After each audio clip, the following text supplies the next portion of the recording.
because America needed to hear what he had to say. To the presiding pastor, to the eulogist, Dr. Christopher Stackhouse, to the other clergy here assembled, to the federal representative, my colleague Richard Hudson, to Sheriff Peterkin, and to the county commissioners, and to all of the elected officials here assembled, but most of all to this family.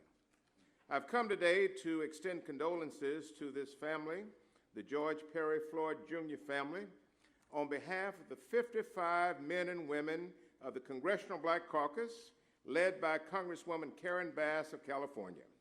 I also extend condolences on behalf of Speaker Nancy Pelosi and the 235 members of the House Democratic Caucus. Our pain is your pain. Please allow me to just take a second to acknowledge the presence of another colleague of mine, Congresswoman Lucy McBath of Georgia. You should know that she sat in your seats in November of 2012 when her son Jordan was taken at the hands of the police.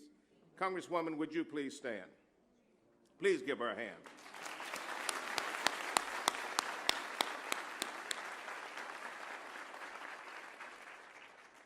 Friends, this is a moment in history.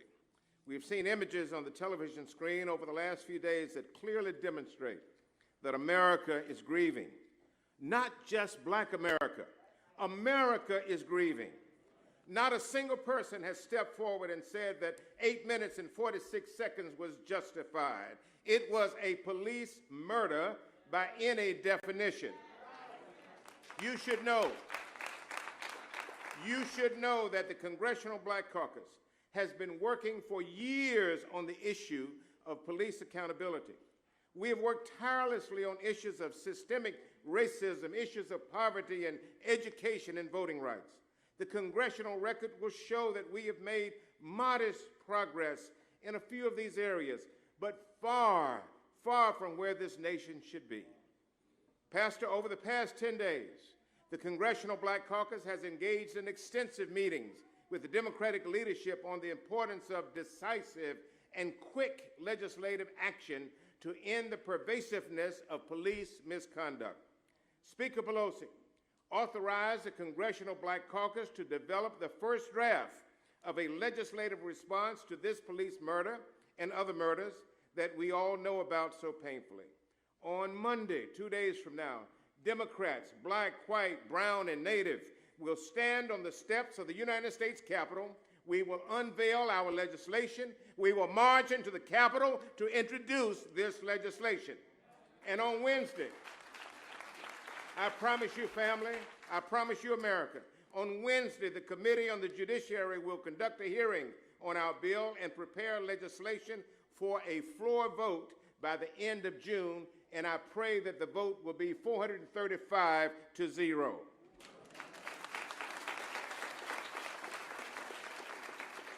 In his remarks to the House Democratic Caucus on Friday, and I conclude, Congressman John Lewis said the following: "The winds of change are blowing.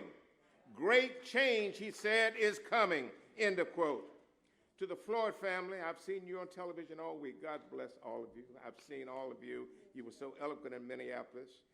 To the Floyd family, to America, change is coming because millions of good people, people of goodwill, of all races, and you see them out on Raeford Road. Millions of people of goodwill are in the public square demanding change and demanding it now. You should have some degree of comfort knowing that the death of your beloved George will be the catalyst that will bring much needed reform to our criminal justice system. And so, we are ready to usher in a new era of truth and justice and end this pandemic of racism in America. Let's stand together. Let us continue to speak truth to power, and let us get ready to elect new leadership in this country.